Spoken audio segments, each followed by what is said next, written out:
வஸ்ஸலாத்து வஸ்ஸலாமு அலா ரசூலுல்லாஹி ஸல்லல்லாஹு அலைஹி வஸல்லம். கண்ணியத்திற்குரியவர்களே, சில பேர் நம்மிடம் மன கஷ்டம், மன பிரச்சனை, இதற்கு என்ன ஓதுவது, ஒரு மனதில் ஒரு பய உணர்வு, இவைக்கு என்ன ஓதுவது என்ற விஷயங்களை கேட்டார்கள். அல்ஹம்துலில்லாஹ், அல்லாஹ்வுடைய மாபெரும் கிருபை. அல்லாஹ் தஆலா குர்ஆனில் சொல்கின்றான், நுனஸ்ஸிலு மினல் குர்ஆனி மா ஹுவ ஃபிஷிஃபா ரஹ்ம. குர்ஆனிலே அல்லாஹ் தஆலா நோய் நிவாரணத்தையும் ரஹ்மத்தையும் இறக்கி வைத்திருப்பதாக சொல்லியிருக்கின்றான். இந்த மாதிரி சமயத்திலே அலம் நஷ்ரஹ் லக சத்ரக் வ வதஅனா அன்க விஸ்ரக்னு சொல்லக்கூடிய இந்த சூறாவை டெய்லி 40 தடவை ஓதி, தண்ணியில் ஊதி அதை குடிச்சிட்டு வந்தாங்கன்னு சொன்னால் இன்ஷா அல்லாஹ் அவருடைய இந்த மன சம்மந்தப்பட்ட பிரச்சனை திரும்பி சிந்துவிடும். ஏன்னா அதனுடைய அர்த்தத்தையும் பாருங்கள். நீங்கள் ஓதுறதுக்கு முன்பாக ஒரு தடவை தமிழ் அர்த்தத்தை பார்த்துக்குங்க. அலம் நஷ்ரஹ் லக சத்ரக், உம்முடைய இதயத்தை விரிவாக்கவில்லையா? வ வதஅனா அன்க விஸ்ரக், உன்னுடைய சுமையை நாம் இறக்கவில்லையா? அல்லதி அன்கத தஹரக், அது உம்முடைய முதுகிலே மிகப்பெரிய சுமையாக இருந்தது.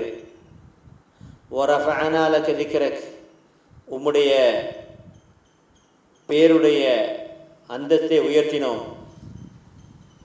வரஃபஅனா லக திக்ரக் ஃபஇன்ன மஅல் உஸ்ரி யுஸ்ரா, நிச்சயமாக கஷ்டத்திற்கு பின்பு ஒரு இன்பம் இருக்கிறது.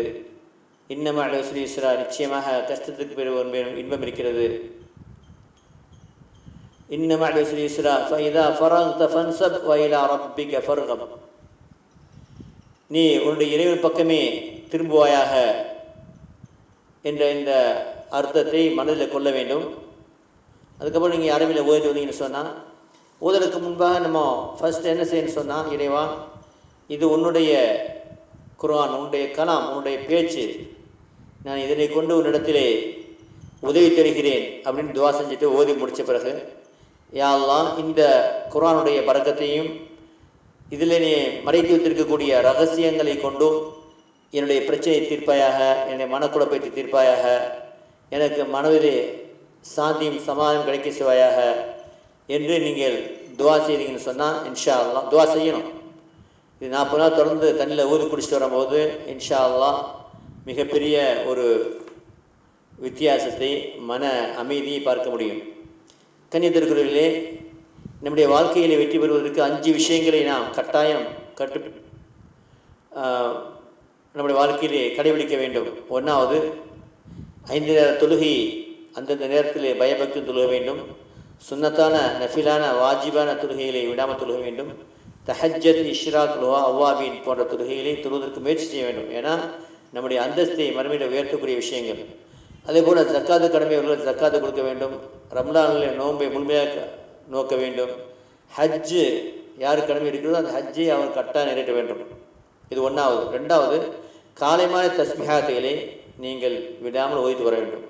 சுப்ஹானல்லாஹ் வல்ஹம்துலில்லாஹ் வலா இலாஹா இல்லல்லாஹ் வல்லாஹு அக்பர் வலா ஹவ்ல வலா குவத்த இல்லா பில்லாஹில் அலியில் அஸீம், 3ஆம் கல்மனை சொல்லக்கூடிய இதை 150 தடவை இது ஓதுவது உலகம் உங்களுக்கு கிடைப்பதை விட அதிகமாக நன்மை தரக்கூடியது. 2வது, லா இலாஹா இல்லல்லாஹ் வஹ்தஹு லா ஷரீக லஹு லஹுல் முல்கு வல் ஹம்து வ அலா குல்லி ஷைஇன் கதீர், இதை 100 தடவை காலை மாலை ஓதுவது அன்று முழுவதும் ஷைத்தானை விட்டு பாதுகாக்கப்படுவீங்க.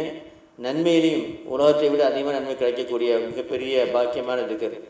3வது, அஸ்தக்ஃபிருல்லாஹ் வாத்துபிலே, யா அல்லாஹ், என்னை பாவத்தை மன்னிப்பாயாக, உன் பக்கம் திரும்புகிறேன். இந்த இஸ்திஃபாரை நீங்கள் 100 தடவை ஓதிட்டு வந்தீங்கன்னு சொன்னால் உணவின் வாசல் திறக்கப்படும். 4வது, சலவாத், ஸல்லல்லாஹு அலா முஹம்மது ஸல்லல்லாஹு அலைஹி வஸல்லம், அல்லது உங்களுக்கு தெரிஞ்ச சலவாத்தை நீங்கள் தினமும் 100 தடவை ஓதி வரும் பொழுது அல்லாஹ்வுடைய கிருபையிலே காலை மாலை 150 தடவை ஓதணும். ஓதி வரும் பொழுது அல்லாஹ் ரஹ்மத் உங்களுக்கு கிடைப்பதை இங்கே பார்க்க முடியும். அல்லாஹ்வுடைய மிகப்பெரிய உதவி கிடைப்பதை பார்க்க முடியும். இது 2வது விஷயம். 3வது விஷயம் என்னன்னு சொன்னால், காலை மாலை குறைஞ்சபட்சம் அரை மணி நேரம் குர்ஆன் ஓதுங்க. குர்ஆன் ஓத தெரியலையா, நான் 3 மணி நேரத்தில் எவ்வாறு குர்ஆன் ஓதுவது என்று நம்ம ஒரு வாட்ஸ்அப் குரூப் போட்டிருக்கோம். அதில் நீங்கள் குர்ஆன் ஓத தெரிஞ்சவங்க தஜ்வீதுன்னு ஓதுவதற்கு 3 மணி நேரத்தில் தஜ்வீதுன்னு ஓதலாம். தஜ்வீதுடன் அழகாக ஓதலாம். இதுக்காக வாட்ஸ்அப் குரூப் போட்டிருக்கோம். அந்த நம்பர் என்னன்னு சொன்னால் 98 40 92 59 49. இன்னொரு நம்பர் 90 25 96 93 55. இன்னொரு நம்பர் 63 79 40 47 50. இல்லை 3 நம்பரில் ஏதாவது நீங்கள் வாட்ஸ்அப்பில் பேசி அனுப்பினா உங்களை குரூப்பில் சேர்த்து விடுவாங்க. 4வது விஷயம் என்னென்னு சொன்னால், நம்முடைய உறவுகளை பேணி வாழ்ந்துக்கிறணும். உறவுகளை முறிக்கக்கூடாது. அது மாத்திரம் இல்லாமல் கணவனுக்கு செய்ய வேண்டிய கடமை, மனைவிக்கு செய்ய வேண்டிய கடமை, பெற்றோருக்கு செய்ய வேண்டிய கடமை, உற்றார் உறவினர் செய்ய வேண்டிய கடமை, அண்டை வீட்டுக்காரர் செய்ய வேண்டிய கடமை எல்லாம் சரியாக செஞ்சுக்கணும். உங்களுடைய கையினாலேயோ வாயினாலேயோ யாருக்கும் எந்த விதமான தீங்கும் விளைவிக்கக்கூடாது. அடுத்தபடியாக நம்முடைய மர்மஸ்தானத்தையும் நாக்கையும் பாதுகாத்து கொள்ள வேண்டும். நபிஸா சொன்னாங்க, யார் ஒருவர் இந்த ரெண்டையும் பாதுகாத்துக்கிறாங்களோ அவங்களுக்கு நான் சொர்க்கத்தை கொண்டு பொறுப்பேற்றுக்கிறேன் அப்படின்னாங்க. ஆகவே இந்த விஷயங்களில் நம்ம கவனமாக இருக்கணும். நம்மளால் யாருக்கு எந்த அநியாயம் வரக்கூடாது. ₹1 மதிப்புள்ள பொருளை நீங்கள் எடுத்தாலும் அதுவே நரகத்துக்கு போவதற்கு காரணமாக அமைஞ்சிடும். அதனால் இந்த விஷயத்தில் நீங்கள் கவனமாக இருங்க. 5வது விஷயம் இதய திக்ர். காலை மாலை நீங்கள் உங்களை இதயத்தை சுத்தம் செய்யக்கூடிய இதய திக்ரை செஞ்சுட்டு வாங்க. நபி முகமது ஸல்லல்லாஹு அவர்கள் 80 வருடங்களுக்கு முன்பாக ஷேக் அல்லாஹ் சொல்லக்கூடிய பெரியாருக்கு மறைவாக இருந்த இந்த ரகசியத்தை வெளியிட சொல்லி அறிவிச்சாங்க. அந்த அடிப்படையில் இப்போ உலகம் முழுவதும் இந்த திக்ர் செஞ்சுட்டு வராங்க. இதை செய்வதற்கு நீங்கள் இந்த மேலே சொன்ன அந்த 3 நம்பருக்கு நீங்கள் வாட்ஸ்அப்பில் பேசி அனுப்பும்போது உங்களை என்ன செய்வாங்க, அதில் நினைச்சிருவாங்க. நம்ம அனைத்து பிரச்சனையுமே குரானை கொண்டு தீர்வு செய்வதற்கும் நம்ம குரூப் ஆரம்பிச்சிருக்கோம். நீங்கள் மேற்கொண்ட அந்த நம்பரில் அனுப்பும்போது 3 குடும்பத்தில் இணைச்சிருவாங்க. அல்லாஹ் கபூல் செய்வானாக. இது அனைத்து மக்களுக்குமே ஷேர் செய்து நீங்கள் இந்த தாவா பணியிலே, அதாவது அழைப்பு பணியிலே ஒருவருக்கொரு இணைந்து கொள்ளுங்கள். அது மாத்திரம் நான் புதுசாக வரவங்க பாருங்கள், கீழே சப்ஸ்கிரைப்னு ஒரு பட்டன் இருக்கும். அதை அடுத்துன்னு சொன்னால் நம்ம சம்மந்தப்பட்ட வீடியோக்கள் உடனுக்குடன் உங்களுக்கு வரும். பக்கத்தில் ஒரு பெல் பட்டன் இருக்கும், அதை எழுத்துருங்க. அல்லாஹ் கபூல் செய்வானாக. அஸ்ஸலாமு அலைக்கும் வரஹ்மத்துல்லாஹி வபரகாத்துஹு.